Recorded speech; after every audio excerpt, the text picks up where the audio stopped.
What's going on there, guys? Good evening. It's the Earth Master here, back on the live stream with an update video here tonight on this Monday night, November 28th, 2022. It's about 9:40 p.m. California time here along the West Coast. And latest activity there shows a 2.6 on the Big Island of Hawaii. That's quite the swarm going on there. Of course, Mauna Loa erupting early this morning, about 1:30 my time here, a.m. Today. The world's largest active volcano erupted for the first time in nearly about four decades, since about 1984. Things are definitely picking up there. Here's the latest information, or at least the latest earthquake activity here across the Big Island. Of course, Mauna Loa sits up here. So now we have two volcanoes in eruptive stage. Mauna Loa being the newest one, and of course the biggest one out here. On this map, we got 170 earthquakes. Holy smokes, over the last 24 hours, and earthquake activity not dying down anytime soon. Right now, the activity there at Mauna Loa is confined to the northeast rift zone from one of the fissures there. And looks like, let's go ahead and check out the latest informational statement here from the USGS in regards to Mauna Loa. Let's see what we got. Let me go to the site here and see what we got for the latest update. This page updates, well, they're probably going to do it at least a couple times a day, if not more, depending on how the situation evolves there with Mauna Loa. Definitely keeping an eye on it. So the eruption here, Mauna Loa, continues on the northeast rift zone. This update was put out, by the way, just a short time ago here today. This is 4:55 Hawaii time, so just a little bit ago. 3 fissures erupted, and as of 1:30 p.m., only the lowest of the 3 fissures was active. Estimates of the tallest fountain heights are between 100 and 200 feet. Wow. But most are a few yards tall. The fissures sent lava flows to the northeast and parallel to the rift zone. Lava flows from the 2 higher fissures moved down slope, but stalled about 11 miles from Saddle Road. Fissure number 3 is currently feeding lava flows moving east parallel to the northeast rift zone. These remain at about 10,000 feet elevation and over 10 miles away from Saddle Road. According to these guys, they do not expect upper fissures to reactivate. However, additional fissures could open up along the northeast rift zone below the current location, and lava flows can continue to travel down slope. Right now, there is no active lava within the caldera, and there is no lava erupting from the southwest rift zone. Looks like they do not plan or expect any eruptive activity outside the northeast rift zone. No property is currently at risk. There is visible gas plumes from the erupting fissure fountains and lava flows, with the plume primarily being blown to the northwest.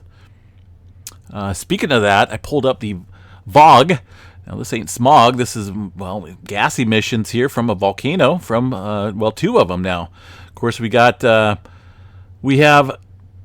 wait for that to update. We have Kilauea volcano down here. It's been erupting there since last year. And Mauna Loa, the big one here, currently putting out some high concentrations here of VOG, SO2 emissions. Now this is a concentration map, and the general flow throughout the day today, a lot of it is being pushed off to the northwest, but again, wind currents can alter this current situation pretty drastically. Here's the percentage probability of exceedance. Now this is looks like very hazardous conditions. If you look at this, is the hazardous category, and most of it looks like it is staying around the summit area, but again, it's getting blown out all over the place. Unhealthy conditions here for Hilo, as well as the majority of the Big Island here. But either way, I think we all can agree on this is a pretty interesting development. It's a new development, and it's something to watch as this evolves. It's been since about 1984 since the last eruption here, so You know, it's going to be interesting to watch and see how it plays out. All this information here can be found on their website, the USGS Volcanoes website. They do updates, again, probably at least a couple times a day here for Mauna Loa Volcano, since it is currently in the eruptive stage. A couple of the media pictures here that they're putting out on the public domain are quite impressive. Look at these aerial views here. Lava flow on Mauna Loa. This was put out today, of course. One of the fissures down here, it looks like. Pretty crazy looking. I love these cumulus clouds. But there's some of that activity on at least one of those images. Let's see what we got for the couple more. Let's see what this one looks like here.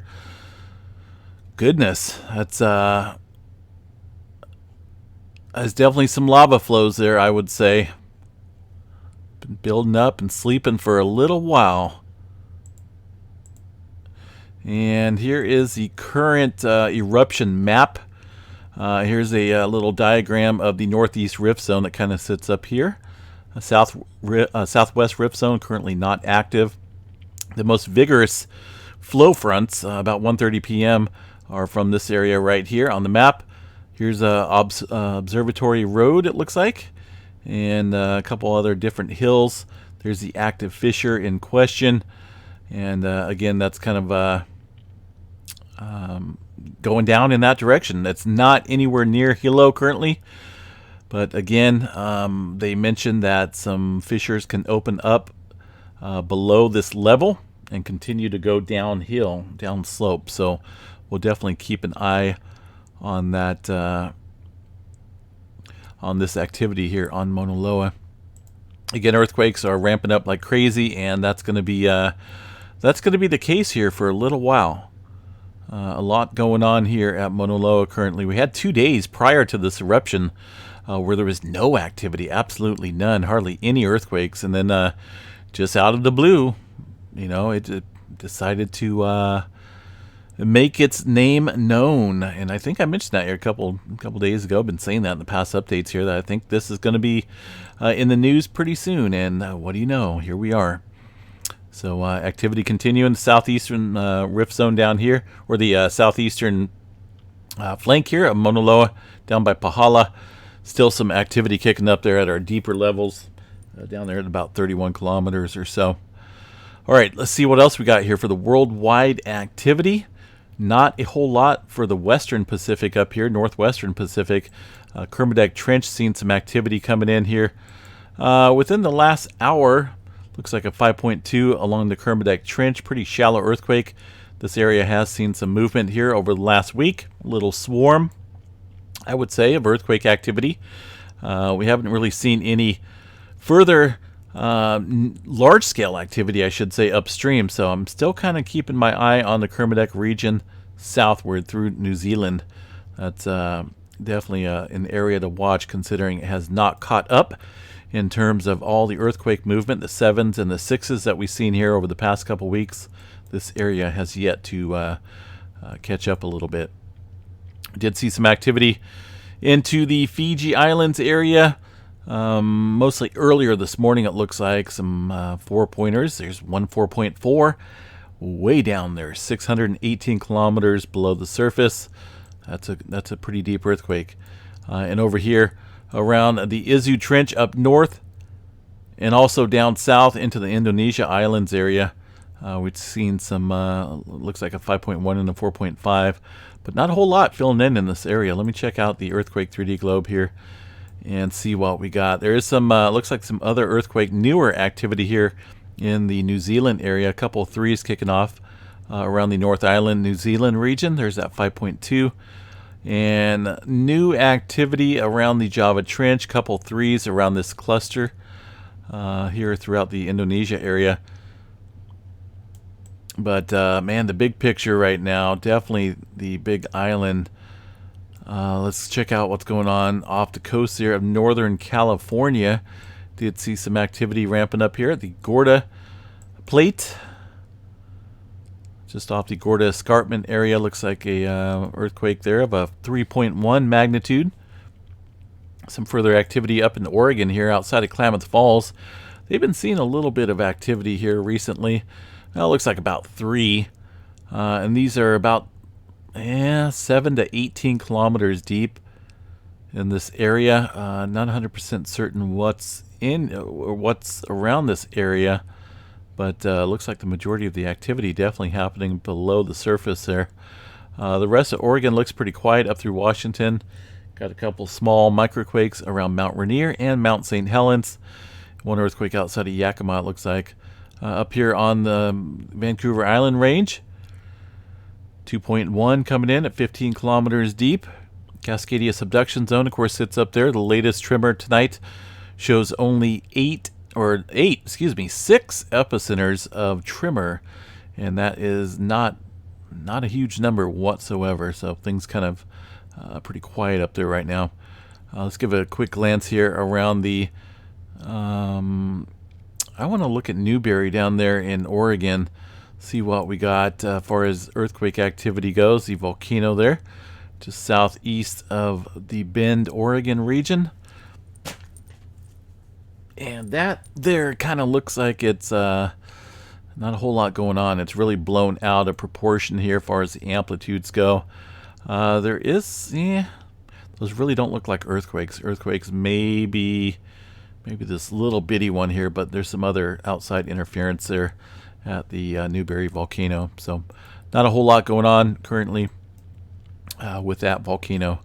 All right, let's see what we got here for the rest of California here. A little bit of activity along the coastal range and also the Clear Lake volcanic field. This is outside the Cobb Mountain area. That's the Calpine hydrothermal operations going on out there. Pretty good cluster of ones here. Let's see what we got. Got to be really close to some of these plants. There's a hydrothermal plant right here, and another one. And some of these areas, I'm not for sure. Maybe this is where they inject some of the raw sewage. I'm not for sure the entire process here, but this activity is definitely striking out here around all these hydrothermal plants. All right, backing out of here, a little bit of movement outside of the Napa area. A couple small earthquakes there, 2.2 and a 2.0 near the Kenwood, California area. A little bit of movement here off the Calaveras fault zone into the San Andreas fault. Some very small microquakes along this area of the plate boundary, the creeping segment. And Southern California, a little bit of activity around the Ridgecrest area. The Garlock fault looks pretty quiet for now, except for this one earthquake at the interchange here of a couple different major fault systems. A 1.5 near the Fraser Park area of California, 7.5 kilometers deep. And the rest of Southern California looks pretty average here across the San Jacinto San Jacinto Mountains and the fault systems. A little bit of swarming going on here off the Elsinore fault system. That's the about the midsection or so. It's a pretty lengthy fault system. Got about 6 earthquakes or so in this area. This could be pointing towards something a little bit bigger. We have seen a little bit of swarming specifically within this area over the last 7 days. So this all could be building up to possibly something within this region here of this fault system. Around the Salton Sea area, got a couple small microquakes throughout the day today. Nothing major going on across the southern segment of the San Andreas Fault for now. The areas in Utah, looks like north of Salt Lake City, got a little 1.4 near Snowville. Sounds so relaxing. A little bit of earthquake activity up there at Yellowstone National Park. Not much, though. Let me see what we got for the overview. And oh, goodness, what is this reading? Let me see what that is. That's a little odd reading here across the area. Let me see here. Okay. It's hard to say exactly what it is. I think one of my members here messaged me on the email. This is what they were talking about, some weird signature. And whatever it is showing up on numerous stations. So this looks as though this is like legit activity. Not showing up on some other stations here, but the majority of these kind of looks like they are. Although stronger on, kind of looks like it's strongest over here around the Maple Creek area. These are either earthquakes or I don't know what. Looks like there's 3 of them. So, man, I'm not for sure if these are earthquakes or not. It looks rather odd. I know these are earthquakes here, these little spikes. These are very localized, but far as this little sequence of 3 beats on each segment here, it just looks a little odd. I would discredit it if it was only on one station. I would call that some type of interference or network interference, but it's across a wide area of seismographs. And even, see what we got down here. Kind of looks like maybe it's shown up here as well, but again, not as strongly. So I will check back on that and see what we can come up with here. It's just a little weird signature. And I've never actually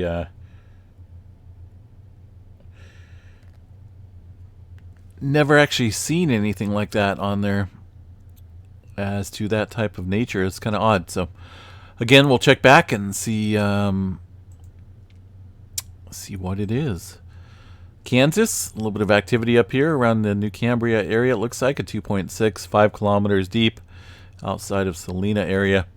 And some further movement throughout the Oklahoma state here. A couple earthquakes around Meeker, and of course Texas out here, rocking and rolling with quite a few 2s and 3.5 earlier this morning outside of Pecos, Texas. New Madrid zone kicking up a little bit. Most of this activity here after midnight. Looks like around 4 o'clock in the morning as well. 2.1 and a 1.7. Eastern portion of the country, 1 earthquake here in the States. Up around New York State, upper New York. 1.8 near Plattsburgh. Very small earthquake. Caribbean plate. Fairly quiet for the most part. Got 1 earthquake here around the Ecuador area. It looks like, or Colombia, excuse me.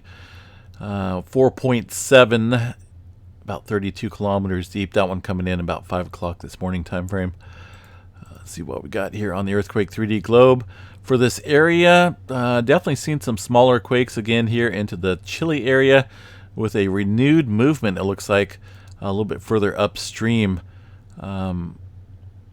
Seen some deeper activity up north with some subsequent shallower activity along the subduction area. This zone right here did see, let's see, I'm pretty certain they did see a 6-pointer, 6.2 a couple weeks ago here into the Peru-Chile Trench just off the coast of Chile. But this area hasn't really seen anything major aside from that. 6.2 is very minimal in terms of the potential out here. So might want to watch this area with the renewed, deeper activity up north and a lot of cluster of shallower earthquake activity here around the Santiago, Chile area and southward. All right, let's see what else we got here. 1 earthquake here in the red circle. Outside of Greece, 5.0 coming in within the last hour, it looks like. About 11 kilometers deep. Last 7 days of activity across here shows a couple of earthquakes. Of course, we had that pretty large one there in Turkey. 6.1 a few days ago.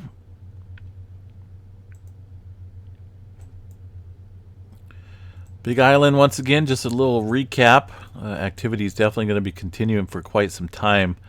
I do have on the live stream an image. It's a still image from a webcam. It updates there every 2 minutes or so, and shows the northeast rift zone from the crater area, just outside of this crater zone here, looking in that fashion over here towards the northeast. So that's kind of neat to look at. Right now, it's really not showing much. But we'll definitely keep an eye on this area.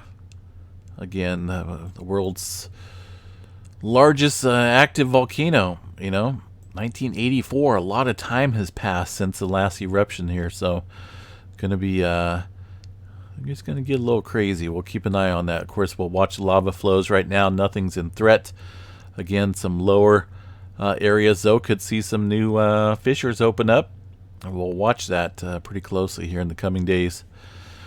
All right, solar weather activity real quick. See what we got. Look, there's that G1 storm that we were chatting about here over the last couple days due to a large coronal hole, number 51, that has been facing us. This is kind of an older image here. See if the newer one's going to pop up. Doesn't look like it wants to, but there we go. It's kind of it's been facing us here for the past couple days. It's now kind of scooting off center to the western portion of the sun, but this area is perfectly lined up across the equatorial line here of the sun. So we got the northern and the southern section here that's going to be spewing all of this high-speed solar wind in our direction, and it looks like these guys are going to forecast a G1 storm for the December 1st time frame due to that coronal hole. Now current conditions here are somewhat elevated with the KP index up around the 4 to 5 range. It's kind of been like that, just coming out of the blue. With some auroras up there at the higher latitudes, it looks like. At least a 50% chance here over the next couple nights, and then a little bit more potential there with that coronal hole activity that will be arriving on December 1st. We'll watch that pretty closely and watch for further disturbances there. Look at that. That's absolutely beautiful. That's something on my bucket list that I need to mark off. But yeah, just, kind of hard to do it right now. Solar flare activity. We got 3152 here, just kind of moping along, not really doing a whole lot. Doesn't harbor any type of magnetic structure that would be considered a threat for any major flares. In fact, let me see if I can get this to pop open here. There we go. The latest imagery here shows it kind of scooting off here to the western portion of the sun, and we're left with well, not a whole lot. Once that's gone, things look a little on the quiet side for now. There's the current solar wind stream conditions here, somewhat elevated up around the 500 or so. Getting some BZ tilt there to the south, allowing some wind to flow in. That's solar wind, that is, and density kind of up and down here across the chart. And that's I'm going to kick up here a little bit, I think, for the next couple nights until that G1 storm pops up here. There is the live stream view, not quite like that, but more so like this. But anyway, in the upper left-hand corner is the caldera around Mauna Loa. In the daytime, this thing lights up pretty good. If I don't know if we're going to see anything overnight on the darker image here, but it does refresh every 2 minutes, and it does look towards the northeast rift zone. And it's kind of cool in the daytime to check out the earthquake seismograph to watch. Is this one right here called Hot Caves. That thing was going like crazy last night when the eruption of Mauna Loa started, and we're still seeing quite a bit of earthquake activity on the Hot Caves seismograph station, so we'll watch that for continued earthquake activity around Mauna Loa. Again, a couple people sending in some images there of the Mauna Loa. Make sure you guys give me the authorization to show it here on the channel, and also who to give credit to. I just can't pop images up here. So I got to have, unless it's public, but I got to have who took that image and your location, and of course who to give credit to. So just send that to earthmastermel@gmail.com, and we'll try to get it on here on tomorrow's show. But either way, we appreciate all the comments there and the images coming in. Definitely a pretty crazy event. I would love to get out there, but man, it's kind of hard right now between school and everything else. It's just somewhat impossible. All right, guys, have a good night. We'll catch you guys sometime tomorrow. Peace out.